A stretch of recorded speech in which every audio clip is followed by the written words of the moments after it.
when we talk about the concept of happiness here, there's one thing that I want. What happened to this concept of pursuit happiness? How it affects a divorce, how it affects the family structures. So this was actually a summary of a few books written by, I think one is by Jennifer Michael Hecht. She talk about the happiness myth, the Good Fight by Terence Real, and so there's a few other authors of the books. So it says here, the pursuit of happiness has contributed to an increase in divorce rates. As it's not the sole cause, but has contributed to the increase, right? The pursuit of happiness factor contribute in several ways. One is unrealistic expectations, right?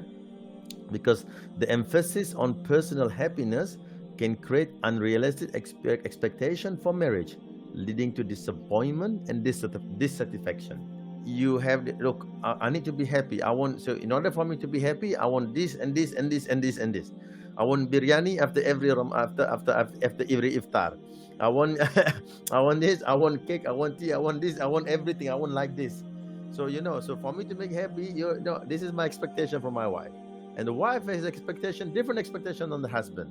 And then because of that, there's not sync and no one is giving up, and therefore divorce.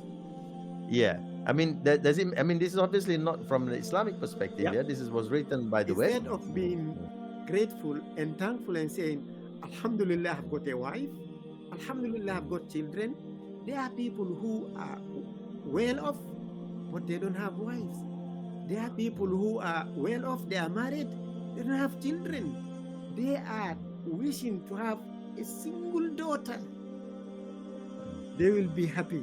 But no, this brother complained and complained and complained, and he went and got married, and he had second wife, and he had twins, girls, and Allah Musta'an. The real happiness is only, Brother Firdaus, is only when we adhere to the Qur'an and to the authentic Sunnah. Individualism, right? Yeah. So when you talk about pursuit of happiness, you need to be happy. You. Yeah. So you prioritize your personal self, so you overshadow your commitment and responsibility to your wife or to your husband and to your family, because you put yourself at the main thing here. At the center.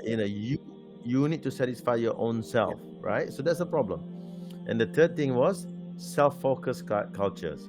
So social media's emphasis on individual success, nice car, private jet, happiness can foster a self-centered mindset, potentially harming relationships. So it's all about me, individualism. It's about me. It's about the success. It's about me. I have this car. I have this. This is a success. This is all that you have to be like me. And then we fall into that trap with the social media. Yeah. And then that number 4 is mentioned here, disposable mentality. So when you the concept of the pursuit happiness, you have this all of a sudden everything is disposable. So if happiness is prioritized above all else, some may view marriage as disposable if it no longer serves their happiness.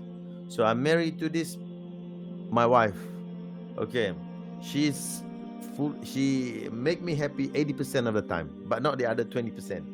Okay, the 20% that I want, she can't cook this, she can't cook that, she can't do this, whatever I want. She's not cleaning the house regularly, this and that, but all the good things, the 80%, you forget about it because you focus on that 20% that make you unhappy.